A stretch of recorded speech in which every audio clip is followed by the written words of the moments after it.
You can landscape using native plants in a manner that will generate a lot of value and wealth for society because of the emergent and synergistic benefits of natural, high-functioning ecological systems. Mm-hmm. When you're out in nature, your blood pressure goes down, your stress levels go down. It's an innate response. You know, you're supposed to be in that environment. You know, we've changed that over the last hundreds of years, if not longer. But, you know, that's another thing I think that people miss. You know, the health benefits.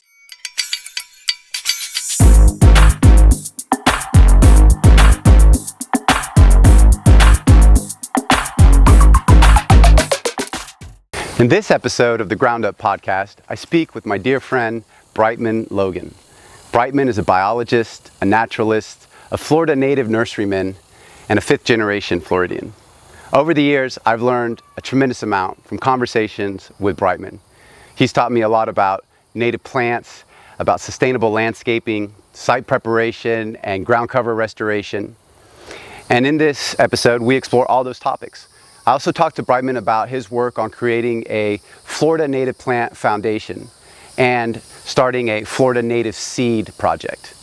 So I hope you enjoy listening to this conversation as much as I enjoyed sitting down with Brightman and having the talk. I figured maybe we can restart by talking about all these wonderful natural selections that you have brought into the nursery industry from your time in the wild and observing plants in nature.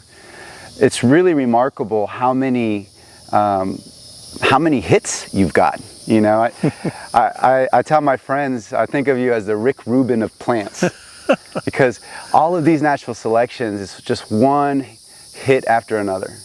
We've got Little Psycho Wild Coffee, Native Star, Rosin Flower, with the Lucucci Viburnum, the Silver Mist, Sweet Bay Magnolia, the Calusa Firebush. Wow.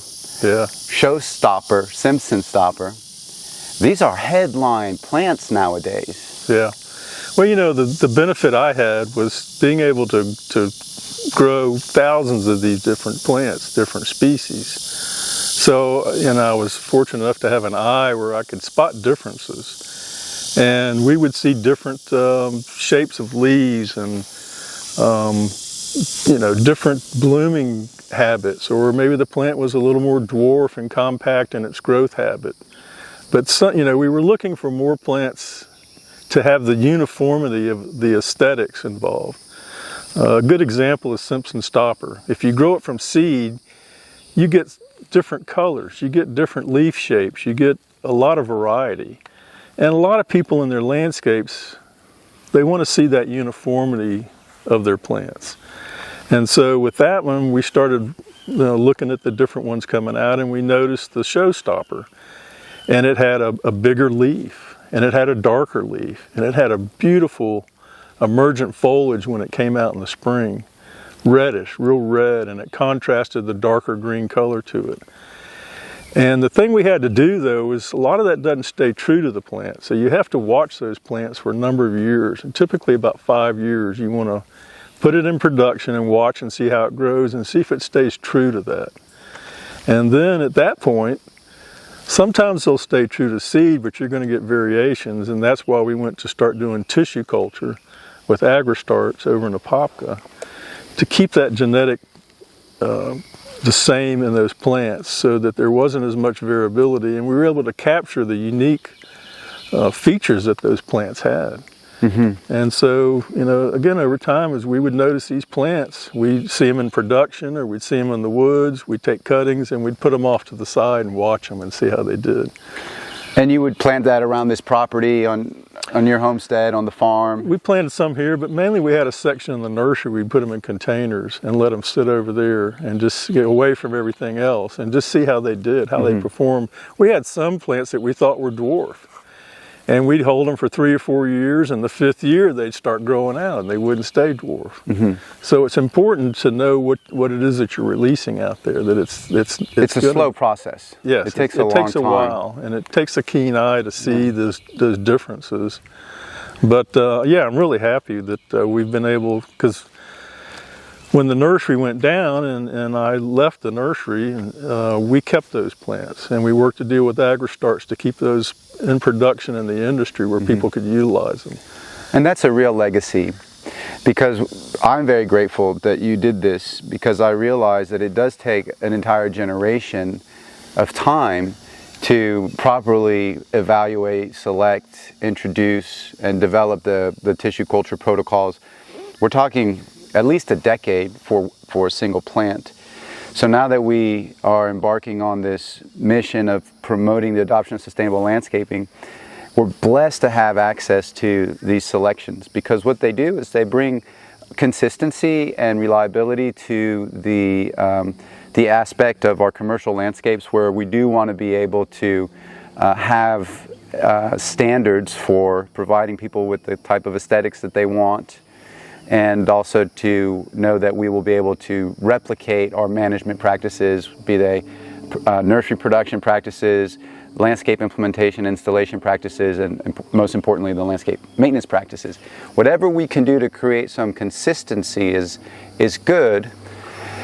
And a natural selection, as I understand it, it's really not about breeding. It's about just observing nature and the variability that's there. Exactly. And picking out one or two seed sources or genetic groupings that have something you want to preserve. Has a unique feature, like the little psycho coffee. You know, regular coffee is a great plant, but it gets tall over time.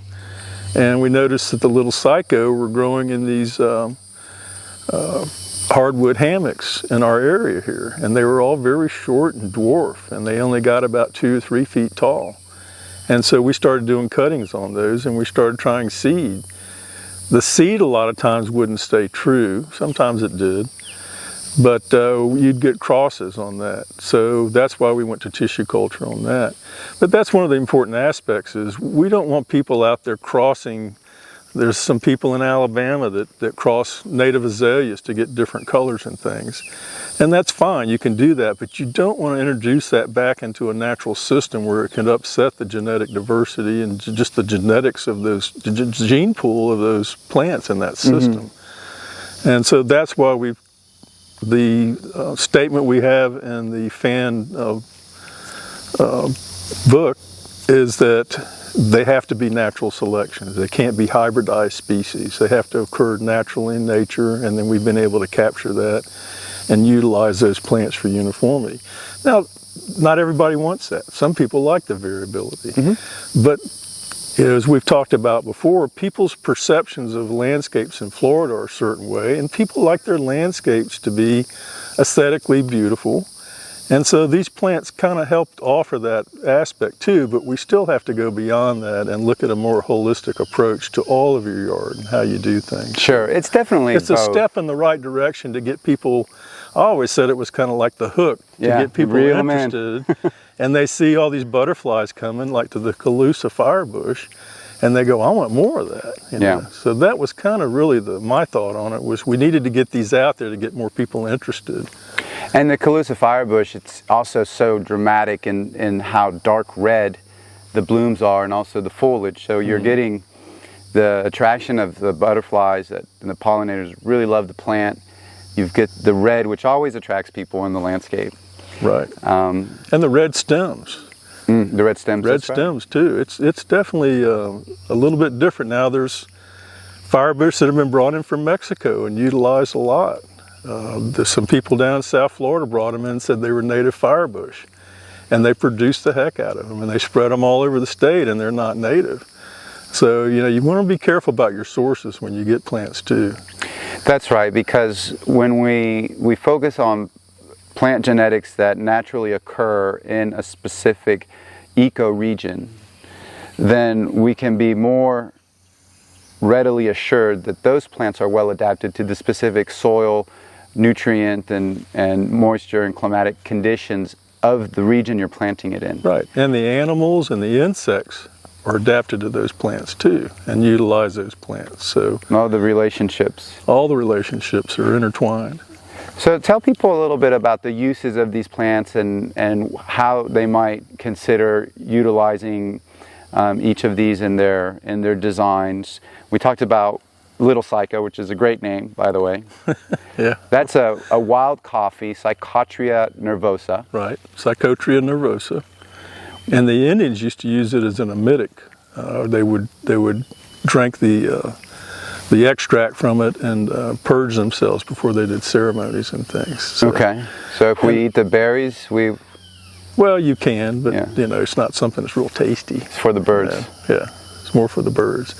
But that's another thing. The Native Americans utilized all these plants in some form or another, and that's a whole different aspect, is the ethnobotany Sure. associated with these plants. And there's a lot of plants you can put in your yard. Echinacea. Everybody knows about echinacea. That's native to North Florida. Mm-hmm. That's another one that you can put in there and utilize. So there's so many different aspects and benefits from using natives. In an ornamental landscape, we've found that the Little Psycho is perfect for shady conditions, areas where you don't want the plant to grow too much, so you don't have to constantly prune it. So, for example, we have it planted along the building foundation at our corporate campus at Cherry Lake. And because there's a lot of oak canopy there, it's in deep shade. Mm-hmm. So the plant really requires no maintenance. Yeah, and it's one of the few plants that will grow in shade, full shade, and keep a full look to it. So they don't get leggy or anything. They have a nice full look. Full to the base. Right, all the way to the base. Tell me a story about the Withlacoochee viburnum. How did you end up selecting that one? That came off a site up in off the Withlacoochee River, north of here, and we noticed the plant had a deeper green color to it. And the way we really noticed it, we were up there in the winter when most of the native viburnum were semi-deciduous, so they would drop leaves. And this plant was holding its leaves and had a fuller look to it.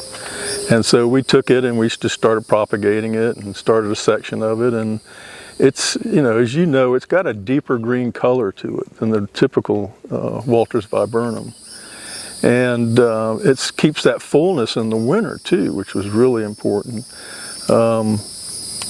They make good topiaries as well. We have a client that's in West Palm, or in Palm Beach, that wanted to do a maze down there. And he ended up using the Withlacoochee. He looked at all these different plants, and they ended up using the Withlacoochee viburnum. And For a maze, for kids for a maze. Yeah, for it's people huge, it's almost like an acre in this guy's yard down there. Oh, cool. And so I got a call one time, and we had to go down there, and the owner had come in and he said, "There's brown leaves on this in the winter." I said, "Well, you're going to get a few here and there." And they're going, "No, we can't have that." Really? And it was really interesting to me. He said, "No, when he comes down here, he wants this thing to look perfect, Evergreen. Yeah, and so, again, that's people's preconceived notion of things. It's part of the cycle, and it wasn't that many leaves, it was a few of them. So we went round and round on it, and finally, eventually, they just settled on it and stayed with it. They stay with it. Oh, great, so they didn't tear it out. So they didn't tear it out. And so a maze, I think of a maze as like a continuous it's a serpentine, wall, thing. I can show you an aerial of it. Hedge. Where you can get in and walk, and the hedge is up about head high, so you really don't see beyond that. You're walking in this circular pattern in there. All with the Withlacoochee viburnum. All with Withlacoochee, yeah. What would have been the spacing on something like that? They'd probably put them on 3-foot centers to start with, and then they heavily shear them. Mm-hmm. That's part of the thing too. And that's something you have to watch with any plant. You heavily shear it. If you get some kind of a disease or something in there and you're shearing, you might be passing that through there. But these plants are so adaptive and so insect and pest free and disease free, really. It's just a super plant. Well, But you can also grow them as a tree form. We've had them at Lowry Park Zoo, and they were probably 4-5 inch caliper, and I would say maybe 15 feet across and 20 feet tall. That's a good sized tree. So if you don't shear it into a maze and let it develop, it'll get that size. And is that full sun or? That's full sun. So they'll grow in some shade. They typically like a little bit of sun during the day to stay full. But we trained those too. We found some that were shooting up straight, and so we'd cut the bottoms off and just let that shoot leader go on develop. up, and then start working. And when you do that, you want to leave stems coming off on the trunk To build a develop caliper. your caliper for Right. your support too. So it's a learning curve figuring out. But and we grew a bunch of those for a long time. But it takes time, and it's a lot of effort to grow those tree forms. But they're really spectacular when they bloom. We're going to try it. I love that these native plants can be trained and cultivated in this way. Obviously, we do it with live oak to develop a central leader. That's a native plant. We can apply all of our best nursery practices for grades and standards for developing healthy root systems, building strong central leaders, building scaffolding, all of those principles that have served the industry well. You can take a viburnum obovadum like this with the Lucucci and apply those practices and develop a very good product. And we're excited to do that with that selection. What about the native star selection? What do people need to know about that? Well, the typical Silphium asteriscus, which that one is, it will put up maybe a couple of blooms. It's a beautiful basal leaf, and then it puts up stalks with yellow flowers on it. The typical native one only has a few blooms on it, but we started noticing this one in the nursery that was putting out profuse blooms. So many more blooms, sometimes holding 15 blooms on it. And it's a very adaptable plant, so it works well in gardens, different types of situations. It grows well in the shade. It tends to like a little more filtered sun, so it gets more sun in the day, not full shade. But once they get up and they wane a little bit, then you just cut those stalks off, and it does the whole thing again. So, and you have the basal stem. The basal leaves are so pretty and ornamental, right, that they're even long. the short period of time where you've cut the bloom stalks off, right, you have an the plant's ornamental still look. there. Yeah, it just doesn't have the blooms to it. How many months out of the year would you say it'll hold its blooms? It'll bloom all year long. All year long. If you keep pruning it and doing that, it'll perfect. Once you prune it, it triggers more stalks to come up and bloom again. So it's a timing thing. I love that plant because when the salespeople for the home builders come to us and say, hey, we love what you're doing with the native plants, but we got to have color to sell these homes, I say, we know what you need. The native star, that gives you the yellow, and then there's a few other plants for color, but when you're talking about year-round profuse blooming, right, that's really going to please a lot of people. Yeah, and that's a great selling point for that plant. So why native star? How did you settle on that name? Well, it has star in the common name, so it was a. What's the common name? I'm trying to remember now. I can't remember. I've heard rosinweed. Rosinweed is one, but there was another name that was a star too. That's and better. That's what we picked up on. People should call their plants stars and not weeds. Well, and there's been a big debate on that within the native plant industry, that we have so many plants called weed, and I always used to get kidded at the trade shows how all the weeds were growing, Yeah. So yeah, there's a lot to be said for that, but. The choosing of the name is a lot of fun, and you've done a great job, by the way, because I think they're really catchy. Little Psycho, Native Star, Silver Mist. Silver Mist. Let's talk about that one for a moment. What is a silver mist? That's a sweet bay magnolia, which is related to the grandiflora magnolia, the large magnolias that you typically see, but it grows in swamp edges and typically grows in a lower pH soil. And we started noticing them around here in the swamps that had real uniformity to them. And the reason we call it the silver mist is because the silver underside of the leaf, when the wind blows, it shimmers. So you have the dark green on the top, and when the wind blows, you have that silver. Oh, wow. It kind of gives a shimmer to the tree. So when the light and the wind play, right, you have this fractal effect of color and light. Right. It's a really beautiful plant. And then the other thing is it's got very profuse blooms to it. The sweet bay magnolia bloom is much smaller than the grandiflora that you see, it's typically like this, where sweet bay bloom's going to be like that.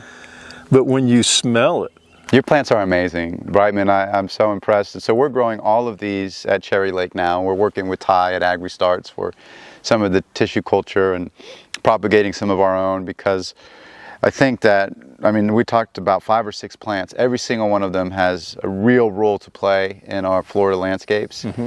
And the other point I want to make is there's so many more varieties out there. There's more. I mean, we were just one group finding these things. People need to be looking in the natural environments and seeing these plants. And I know you've seen some of the dwarf coffee in the hammocks that you've been to. well, Jimmy and I are looking. We've got this one frog fruit. We're calling it Gifford the Great. It might be a joke for now, but we have a property down in Gifford, which is right next to Vero Beach. It's where our citrus packing house is.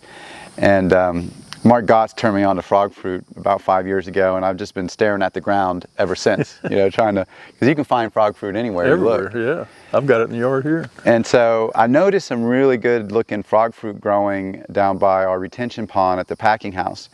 And so I started bringing back Ziploc bags to our grower, Michelle, in the greenhouse, and asked her if she would propagate them for me. And she did, and we found a really robust, vigorous, full leaf out, constantly, expressing itself. Because frog fruit could be a little shy. It sometimes disappears, sometimes, creeps around and comes back, up. But this one, does it have a bigger leaf to it? It has a bigger leaf. Yeah. And it has a little more purple in the vein of the color, especially when it gets cold. So we have Gifford the Great. Jimmy's still working on a name, but we found a Simpson stopper that's weeping. Cool. So we're keeping an eye on that. It's still early days. And then there's the wild coffee that we're looking at. So you've inspired us. We're good. We'll check back in 10 years. I'll tell you if we have anything. Yeah, well, there's plenty of stuff out there, and there's plenty of species that we never looked at. So I just think the opportunities for the whole industry are huge. There's so much future in what we're doing. Yes. That's important to Florida. So what happened in the end with your nursery? Well, 2008, when we had the recession, we had really switched to growing mostly materials for residential landscaping and trying to work into that market more, and got out of the restoration business. And it was like somebody turned a key one day and it just stopped, and we couldn't sell anything. And everybody went through it, everybody got hurt by it. It's brutal. And it just, the problem with my business was that we were so vertically integrated, doing the cuttings and seeds for most of our stuff from start to finish. It wasn't like we could go out and buy a liner or something somewhere and start it again.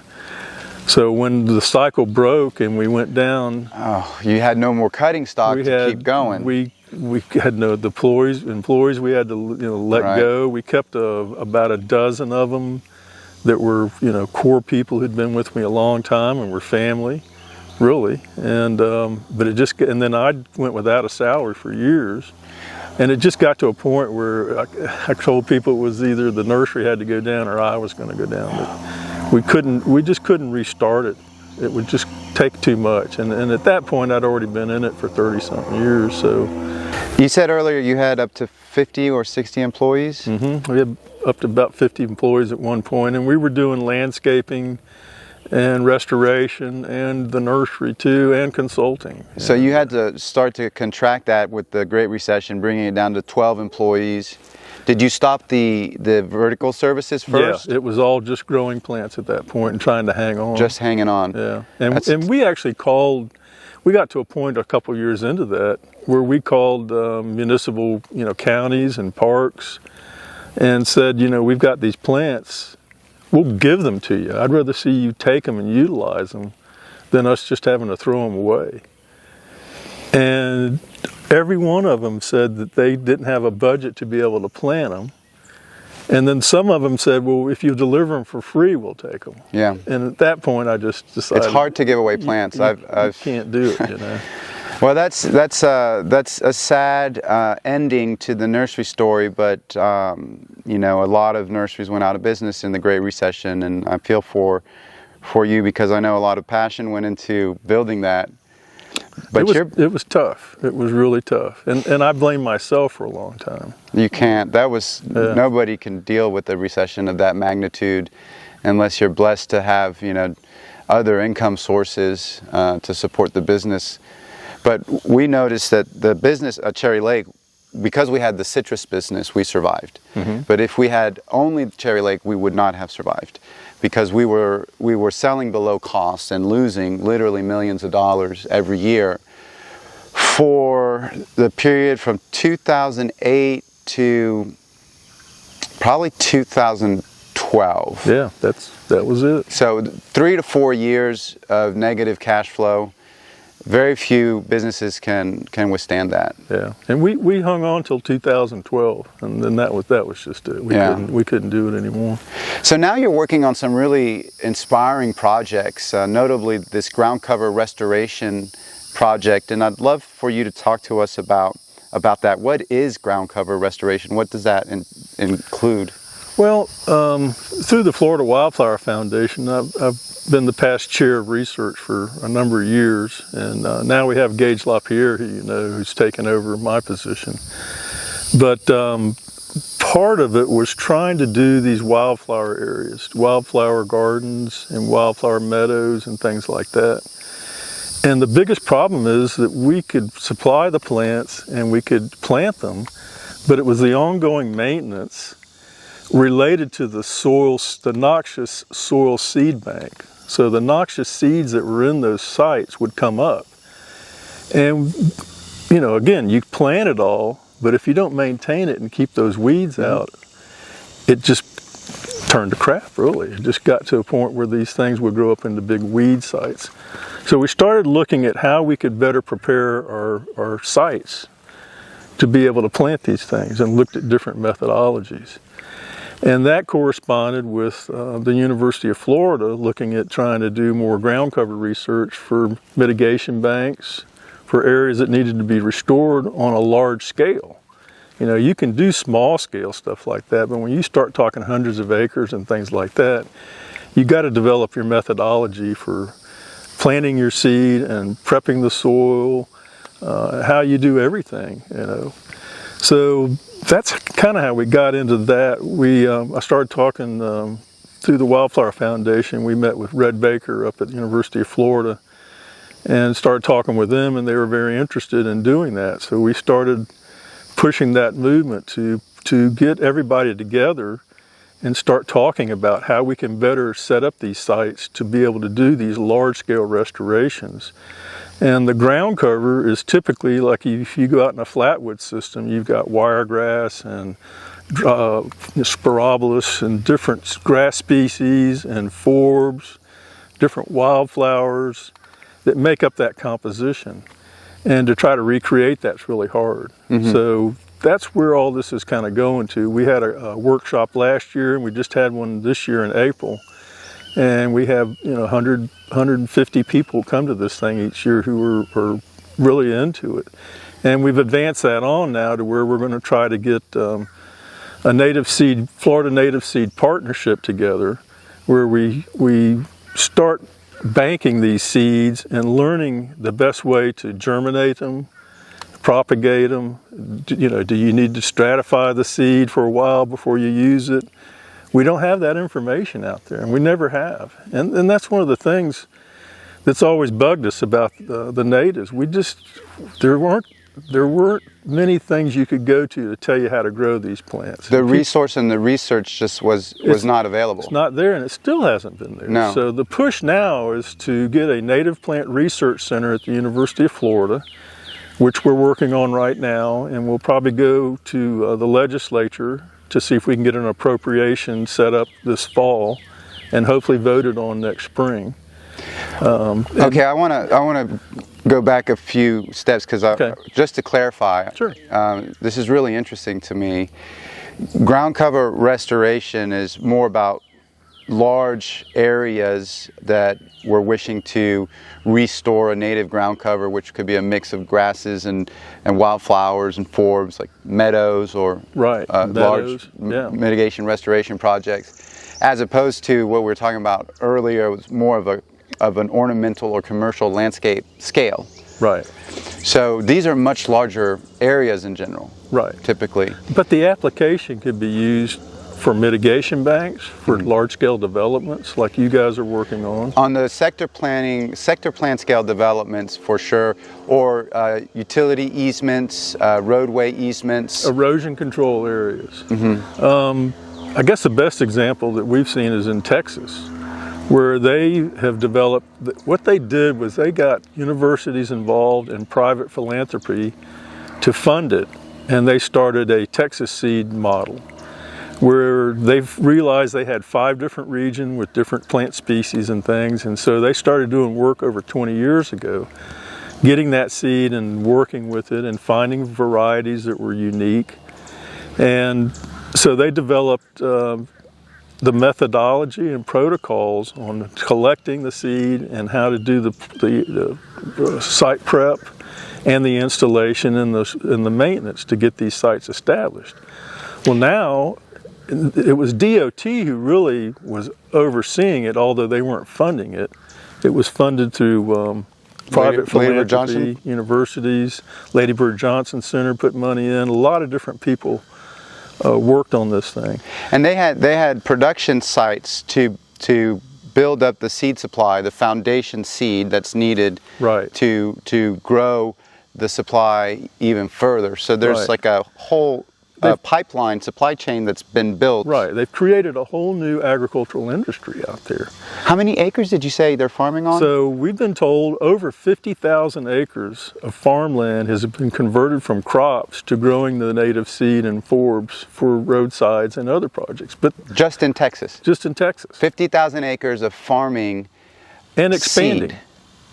Imagine something like that in Florida. Wow. You know, growers really need another crop. And see, that's our goal, is to get this going in Florida like that. We need this. It's a new niche. It's a new opportunity for people. And it's just such a great thing for the environment. But it didn't just stop with DOT. Now Texas DOT is 100% natives on their roadsides. And they were already heading there. You know, they had Lady Bird Johnson Center and wildflowers. But now you're seeing oil and gas businesses. You're seeing the flood control districts, erosion control districts, developments. All these people are using those methodologies, solar fields, that were developed to expand this out. So they have the foundation of the research, they have the knowledge of the local ecotype seeds, how to collect them, how to harvest and stratify and prep them. And they have all of the best practices, and they have the foundation seed because of 20 years of effort. Right. We are 20 years behind in Florida. Right. That's unfortunate. And the funding they had too. How much funding do you need for something like this? Well, that's a good question. You know, it's going to be ongoing. And that's why we look at it as a two-tiered thing. We need to set up a native plant research center with the University of Florida, and then we need to set up the seed partnership.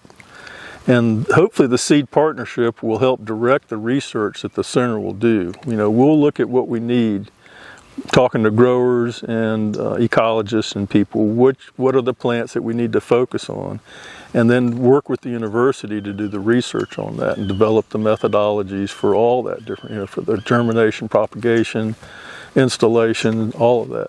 So it's going to be a combined effort. I look at it as two entities. I'm not sure that everybody else does, but I think it is. So the research foundation will focus on the best practices. The seed partnership would focus on building the supply of foundation seed. Right. So that people like Cherry Lake could then get seed to produce plants for the industry, or large mitigation projects could get seed to do restoration. Or you guys would start 100-acre fields growing this stuff. We love to do that. I have a lot of land that used to be citrus that's looking for a home or crops. Besides rooftops. Yeah, we don't want to plant rooftops on farmlands if we can avoid it, because farmlands are important to preserving our rural character, our open space, our water recharge, wildlife corridors. There's so many benefits of farmland, but because we've lost nearly 800,000 acres of citrus in Florida in 20 years, that 800,000 acres is either going to go to homes or it's going to find another farming opportunity. The farming opportunities have to be thoughtful and sustainable and profitable. And I've looked at a lot of crops, my family has, but honestly I think that seed farming is one of the most promising options. And to hear that they have 50,000 acres of seed farming in Texas is very encouraging, because that tells me, yeah, our company, for example, we could do 1,000 acres of seed. Yeah. And we would just be 1 in 50. So there's 50 other businesses that could do something at that scale, or 500 other businesses that could do something at a 100-acre scale. Exactly. That's a lot of business opportunity for a lot of farmers. And it preserves 50,000 acres. So if I were the Florida Wildlife Corridor Foundation, I would celebrate every acre that was conserved. Sure. And there's a lot of money that's going into acquiring these easements and these natural lands, as it should. But if we simply stimulate a new agricultural industry with a little bit of seed funding from the legislature, no pun intended, for the research foundation and the seed project, you could, by extension of that, conserve or preserve 50,000 acres of rural lands. Or more. Or more, because Florida might actually have a bigger opportunity than Texas. It would at least be a similar size. But the solar fields is also huge. There's 75,000 acres of solar fields in Florida, and that'll probably double. And growing, yes. And I don't know that they've really got a handle on being able to put in the ground cover they need that grows to the height that they need, and enough diversity in those sites. You know, you're taking out large areas of habitat, and if you don't replace it, it's a loss in my mind for environment. You know, of course you got the solar energy. That's good. Solar energy, but for the environment, is it real? What's Well, you've got to figure that out. It's an opportunity for everyone to win, because their number one operating cost is mowing, and 75,000 acres of mowing doesn't sound like fun. No. So I think that the real opportunity, if we had the research center, we could identify what are the low-growing varieties of native ground covers, wildflowers and grasses that will not obstruct the solar panels, that can maintain at a low height, maybe require mowing once, twice, or 4 times a year as opposed to 25 or 40. And then you're bringing back all of that biodiversity on a large scale. That's 75,000 acres potential of ground cover restoration. But that opportunity does not happen without what you were describing, the seed partnership, because you have to build the foundation seed. Right. Where are you going to get 75,000 acres worth of seed? Yeah. You're not, unless you have a seed partnership. And we need the research. So I hope that people listening see the importance of this project, because our legislature should value this as a good investment for Florida.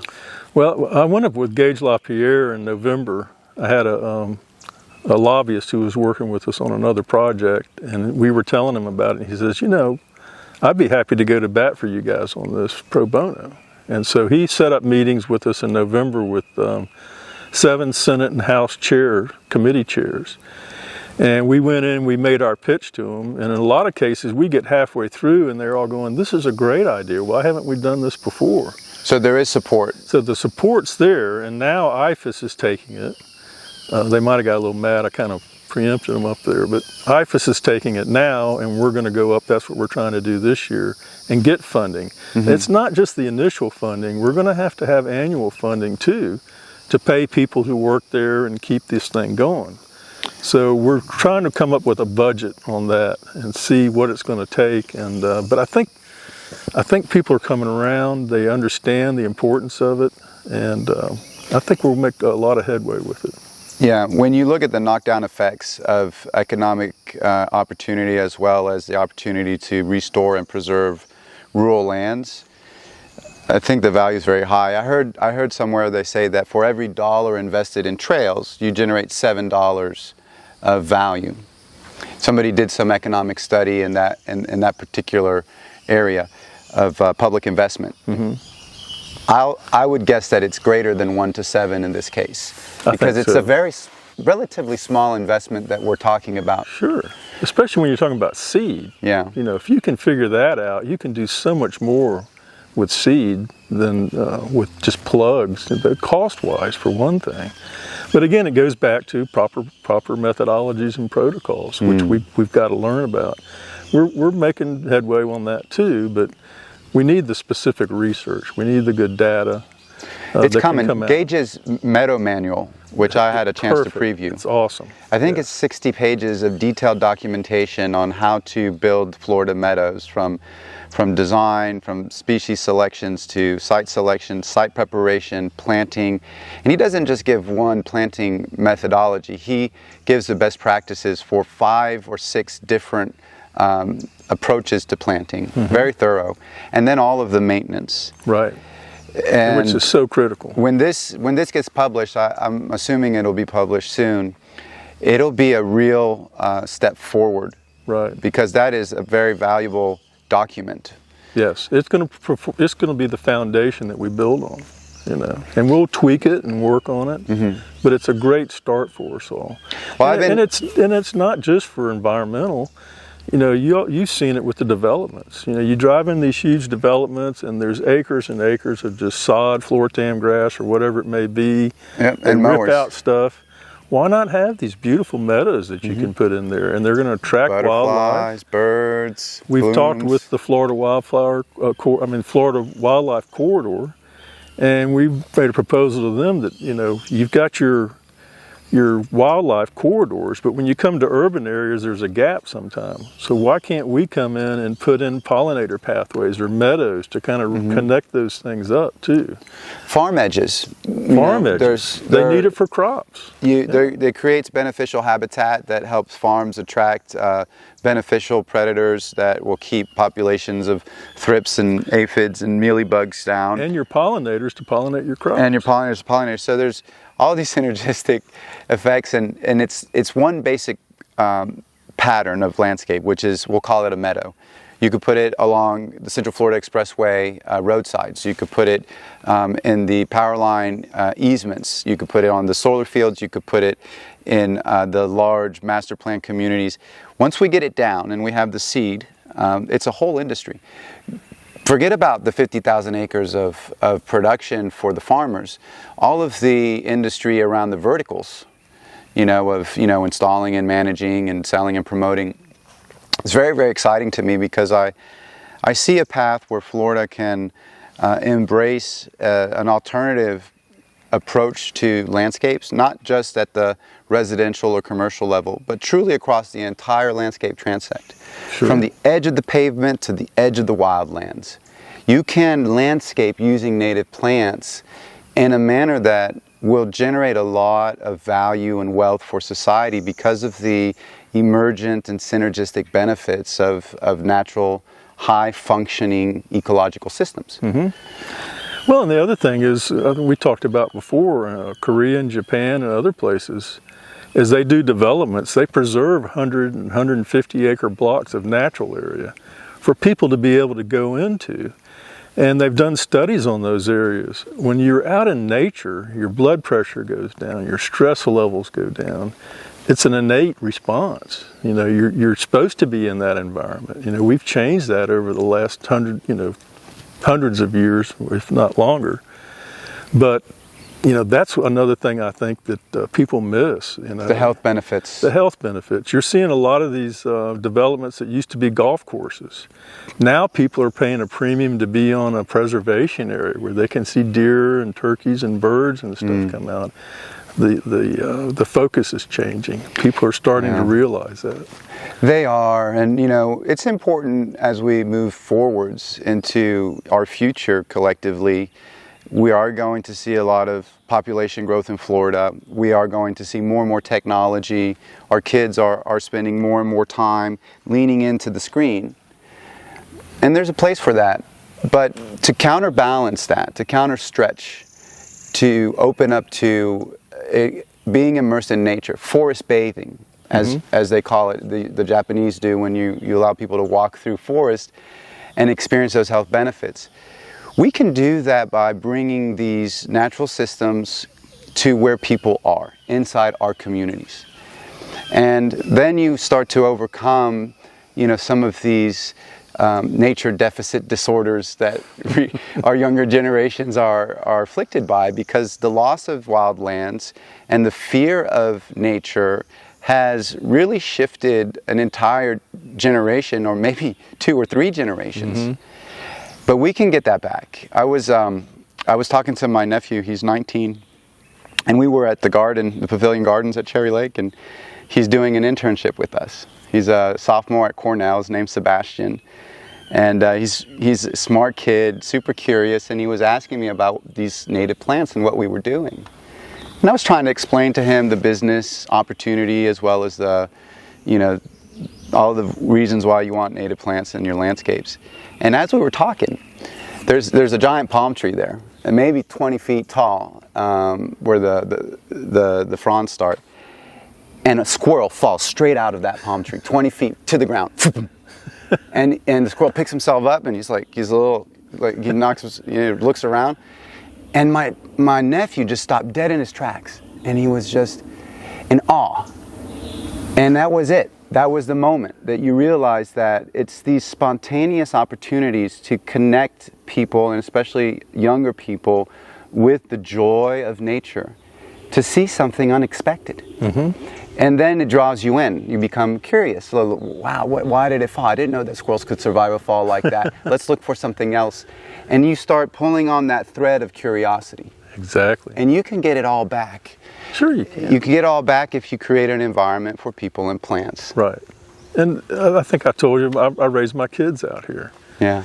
They never watched TV shows. They never played video games. They were always out in the woods here. They were catching snakes and birds and fishing and just running around having a good time out here. And they thank me to this day for that opportunity.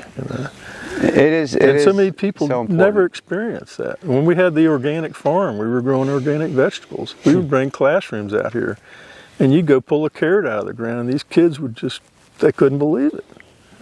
They thought it all grew on the shelf at Publix. They didn't realize what it took to do that. There's such a detachment from our food sources and our environmental sources that we see now. That's an existential threat to society. I don't mean to overblow it, but at some point we need to be connected to our environment, to respect and to care for our environment, and to know where our food comes from, and to be capable of adapting to our environment and relating to all of the other living species and beings that surround us. To lose that completely would be a real problem. It would cause us to collapse. It would. Think about it. We don't have pollinators. We don't have insects pollinating our crops. Where's the food going to come from? It's scary, but yet it's so resilient, and I think you've shared this with me many times, and I thank you for your understanding and your optimism, because if you give nature just a little bit of light, the smallest crack, the smallest bit of moisture, the smallest opportunity, and it just comes roaring back. Mm-hmm. It's phenomenal. It's amazing how resilient Mother Nature is. And we had talked about climate change too. Yeah. And it's a proven fact that native plants are more resilient to climate change because they've been here for so long and they've had to adapt. Now, sea level rise is nothing new to a native Floridian plant. Right, but it's happening so quick. We used to go to Crystal River when we were kids back in the 60s and early 70s and spent a lot of time up there fishing and just being in the springs. And I hadn't been up there in years, and a buddy of mine had me go fishing up there a few months ago. And we went out to the coast. Now, when I was growing up, it was all spartina and sawgrass out there. Huge areas of that, and palm trees in these marshes. Well, now it's all mangroves. And the closest mangroves were probably down in Clearwater back then, and now they're all the way to Cedar Key. Oh, that's wonderful. But think about this. That happened in 50 years. That should be something that happens over hundreds or maybe 1,000 years where you have that huge migration like that.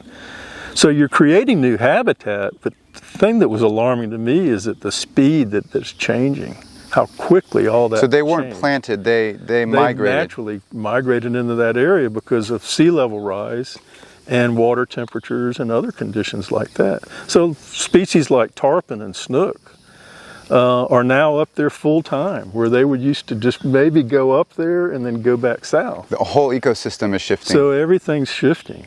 Yes. And there's springs up there, so snook, who are more warm water, they can go into those springs in the winter and get warm, because they're a fish that can adapt like that. But it's even going further north. They're catching them up in the Panhandle now. So to me, it brought home the fact that it's happening so quickly.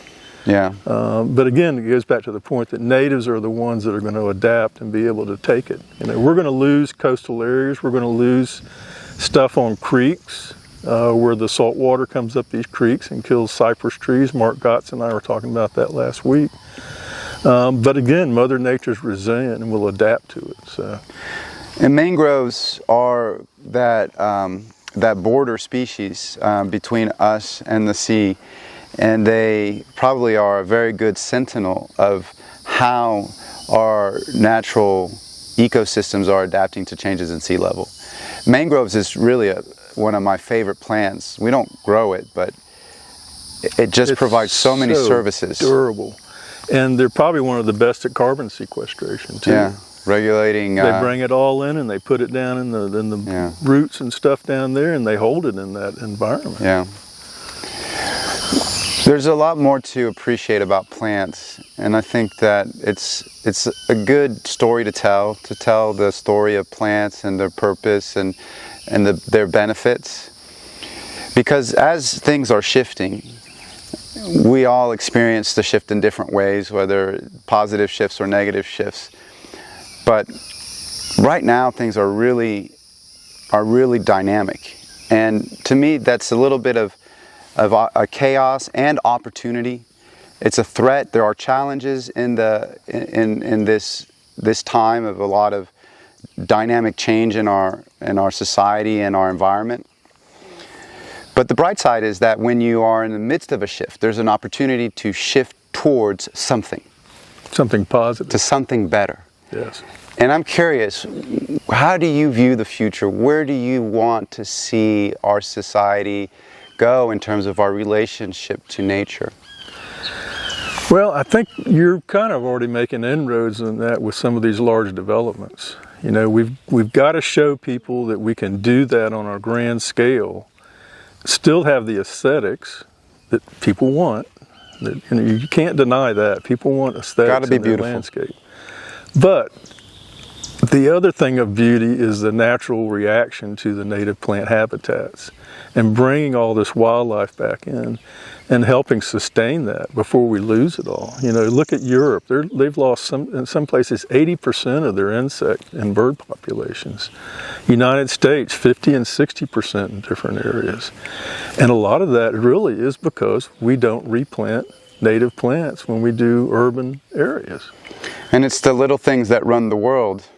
Exactly. That's what's been said, and when we lose insects, it is a little terrifying. It is, because birds feed on insects. Everything's interconnected. One thing you learn as a biologist, everything's interconnected in the environment, from sharks in the ocean to beetles and roaches and whatever else that you've got all one around network here. of life. It's all connected in some way. So when something is out of balance and we see the decline of one aspect of the living network, we have to be alarmed for our own safety. Exactly. And but I think it does shift with human choice, human consciousness. We have a role to play in shaping and transforming our environment for better or for worse. Mm-hmm. And I really start each day with the intention of being a part of the shift towards something better.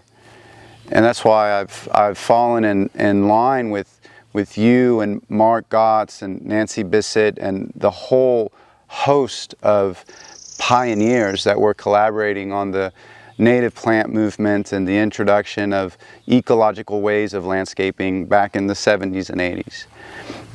I picked that up as my path because I really think it's a shared path that we can do together across generations and across strata of society, because it affects everybody. Sure, it literally affects every Floridian in such a profound way.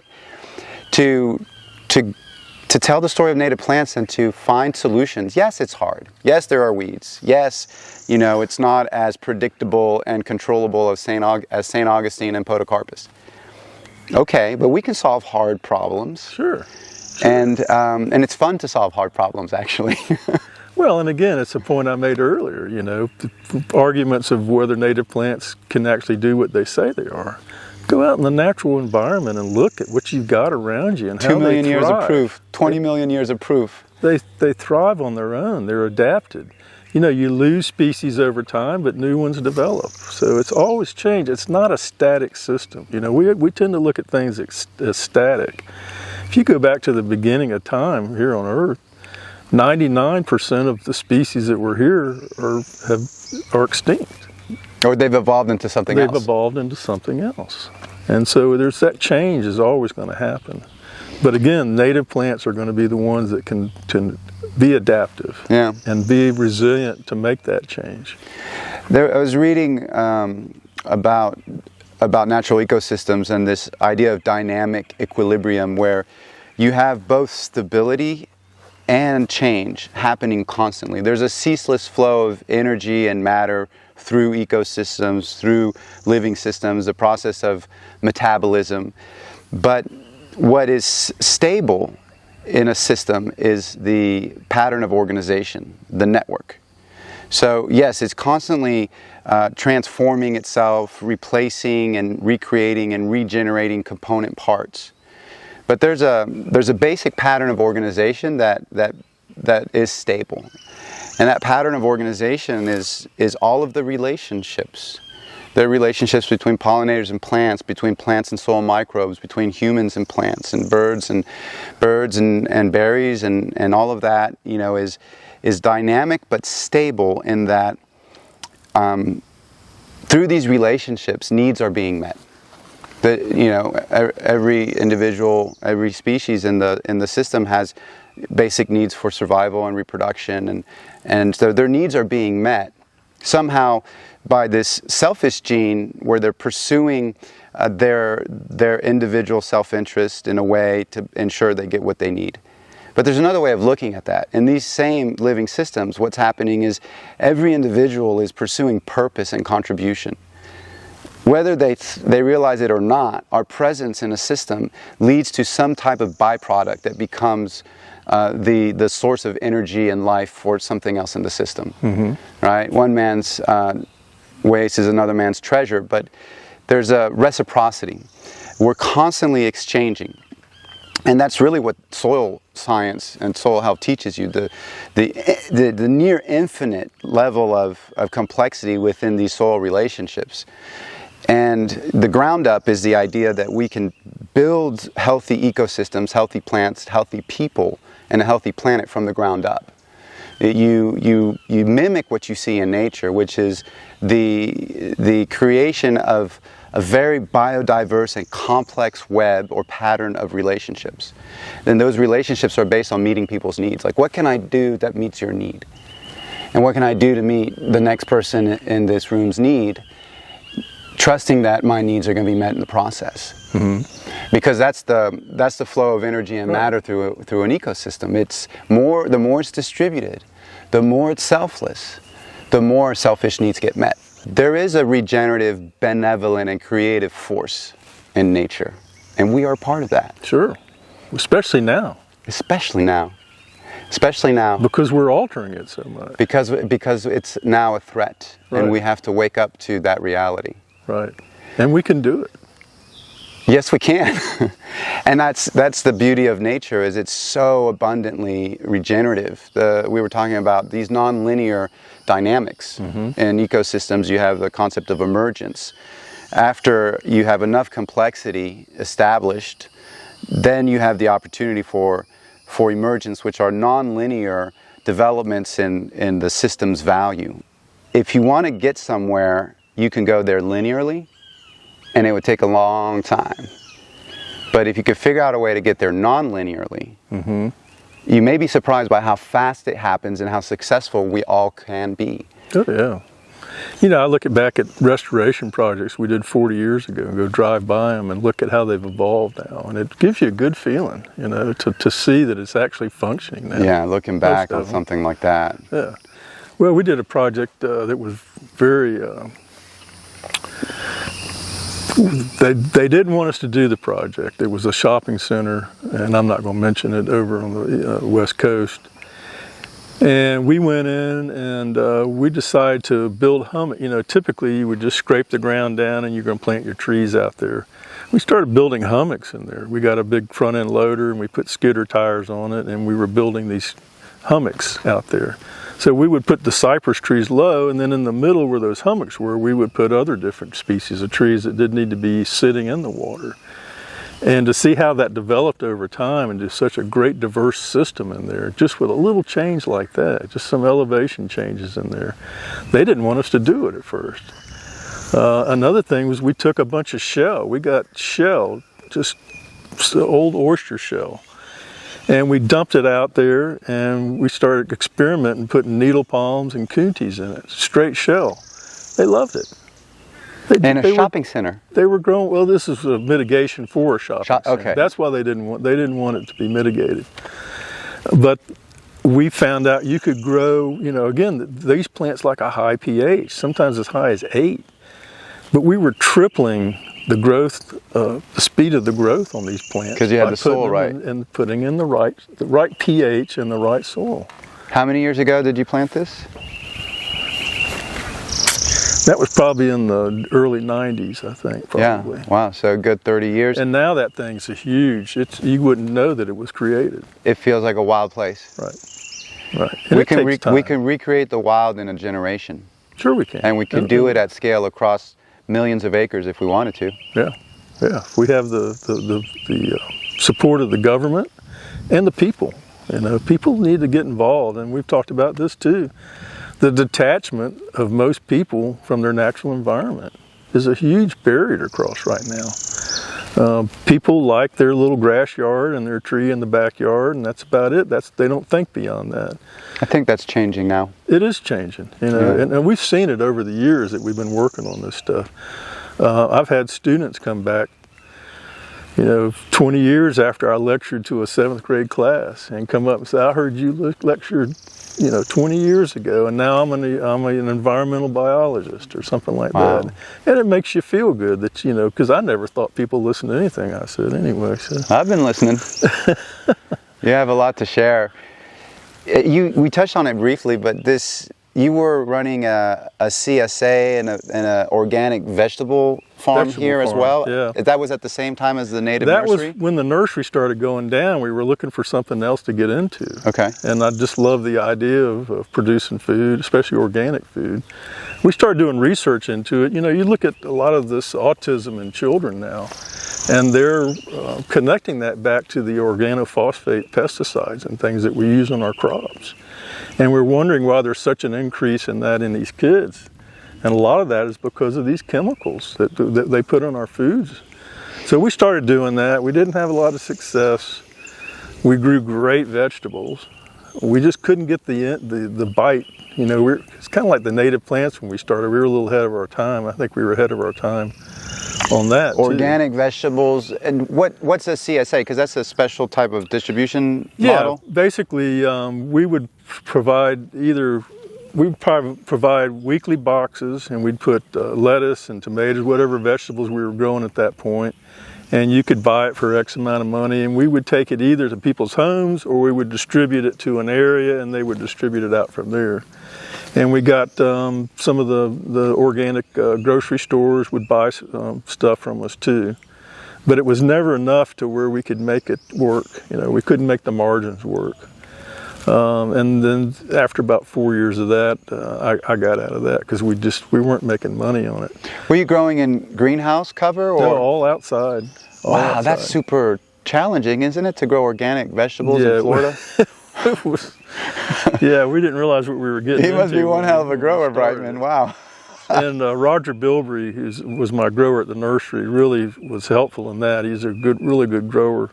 And So we just started looking into it and what we needed to do. But you've got records, like this each year. You have to for turn the in. certification, yeah. They wanted to know exactly what you were putting out, when you were putting it out, and what you were spraying. You've got an OMRI list of approved products that you can put on your plants. And they're not like the other stuff where, they'll go spray once a month and nothing's going to touch that plant. These were organic, and so it would just be a short term that you could keep things at bay. Yeah. So what are these, like thyme and oil? Yeah, and peppermint. And different things like this, spinosad for ants. And they have a list that you have to follow. Yeah. One of our pet peeves were we would go to these markets and people would say, well, we're growing organic, and where's your organic sign? Oh, we haven't done that yet. Maybe we don't spray cheating anything a little on bit. our stuff, So, and there was a lot of that where there wasn't enforcement of it, and that kind of made me mad because we were really purists in what we were doing, and we had great food. It was, we'd go out there and pick a carrot out of the ground or beans and just eat them raw out of the field, and our health and vigor just improved so much. It really sold me on the fact that organic food's the way to go, and now that's what we try to do: is no processed food, all organics. I think increasing and improving the nutrient value of food is a very important goal for farmers now and into the future. We've learned this the hard way in citrus because of citrus greening. It devastated the industry, as I mentioned earlier. As a state, we went from having 1 million acres of citrus farming to less than a couple hundred acres, if that, today. And how long a time? 20 years. Yeah. It was existential devastation. But we were farming using an industrial chemical farming model that was essentially a hydroponic model. You plant you prepare your beds, you raise them, you eliminate all competition, you plant the citrus, you put them on microjet irrigation and fertigation, and all of the inputs for water and nutrients are provided, and all your nutrients are chemical, and you use chemicals to fight back any competition, so lots of herbicides, and nobody questioned the model. And we produced a lot of fruit, like big yields and massive quantities as an industry. But when greening came in, it's a bacterial disease that affects the vascular system of the tree, and in 20 years it destroyed the industry. So why were we so vulnerable to a disease? There's pest and disease everywhere, always. And I think that in hindsight, it's because we had no resilience built into the soil, no biodiversity in the crop system. So the trees were fine so long as everything was stable and the farmer was able to methodically control the inputs. Mm-hmm. Now you introduce this variable of the devastating disease and the whole system falls like a house of cards. So, fast forward, we're fighting greening and we're learning new ways of farming, which involve farming the soil, developing soil health, bringing biodiversity back, removing the toxicity. And what I think is happening as a result is that not only are we going to regain health and yields eventually, but we're going to produce food with a higher nutrient value. And that's one of the things we noticed was the taste of everything was so much more vibrant. You bite into a carrot, you tasted a carrot, Yeah. Not like you're talking about. The carrots now you bite and you taste a little bit of water. Carrot, but, Well, and the soil part of it, which, you took me for a tour of your closed house orange growing The system, cups, right? yes. Where you went in and you put in compost, and you redid the biology of the soil in there. And that's what we found out in so many different cases. You've got to have all those good soil pathogens, mycorrhizae, all that stuff interacting in your soil to make the benefit right. You need it. And you guys are showing the results of that. I think it's really a cool thing. I was very impressed with that. Yeah, thank you. We're very happy with the cups model because it's a controlled environment, so we can keep the greening disease out of the crop because the vector of greening is an insect called the psyllid. So the screen keeps the psyllid from coming in. They're pretty expensive to build, and you always have the risk of hurricane damage, but the trees are healthy. We can focus on creating a real healthy soil environment as well. And so now these trees are growing so fast. It's amazing. It really It's is. amazing. Well, you know, you look at, I can't remember the name of the book, Life of Trees or something like that, where they're talking about old growth forests that they've done research on in Europe. The Hidden Life of Trees. Hidden Life of Trees. That's Great it. book. Everybody should read that book. But they're talking about old growth forests where all the mycorrhizae, fungi, and everything interconnect through the whole system. So that a tree that's a mile over here, if there's something threatening one over here, it's telecommunicated through these underground, That's how they communicate. you know, basically fungi and other Yeah. things. And those trees will start shutting down in anticipation of that. So the dynamics of these systems we don't even understand yet. But again, it goes back to that interconnectivity of everything. Again, there's so much unknown of the dynamics of these systems that we need to research and look into. Yeah, it's beautiful. There's a story about the comeback of the Atala butterfly. Maybe you could tell us about that. Well, basically the Atala fed on kuntis. And the kunti plant was very prolific in the Native Americans that lived down here. They would make bread out of it? They would make, what they would do is they take the tuber, which is poisonous, and they would cut it all up and make a paste and boil it and boil the poison off of it. And then that was their flour, that was their carbohydrate. And it was a plant, you know, it's prehistoric, really. It's a cycad. So it's been here for a long time. So the Native Americans, as they would move, they would dig these up or take the seed and grow them in different places. And especially down in Miami, in that area, they had tens of thousands of acres of kunti down there over time that had established themselves. Well, they used it for arrowroot flour. And they came in there and they started collecting all these kuntis out of the forest and turning it into flour and depleted the populations of it, which had a huge effect on the Atala butterfly too, because that was the host species that they would utilize.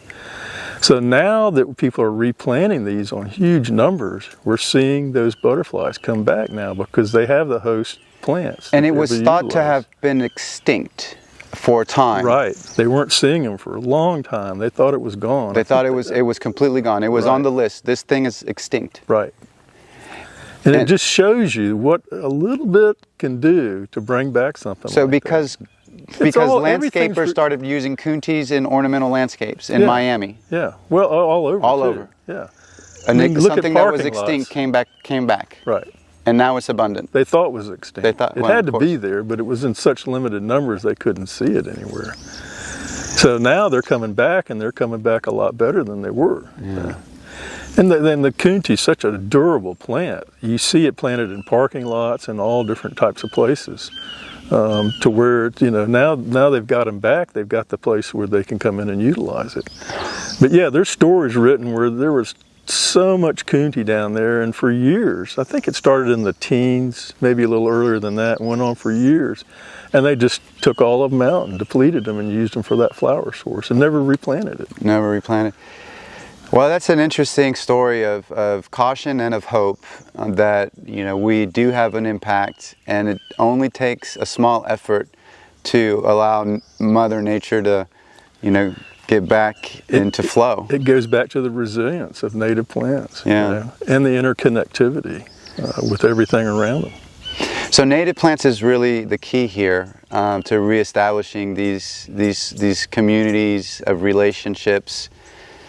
And I think, well, I'm inspired, and I've told all of my teams at Cherry Lake now for many years, and they're getting on board that Cherry Lake just needs to focus on increasing the supply of native plants and promoting the adoption of sustainable landscaping practices, because it's a real opportunity to grow the business in a really meaningful way, and I'm talking financially, while doing something truly good. And it's that intersection of people, plants, and profit.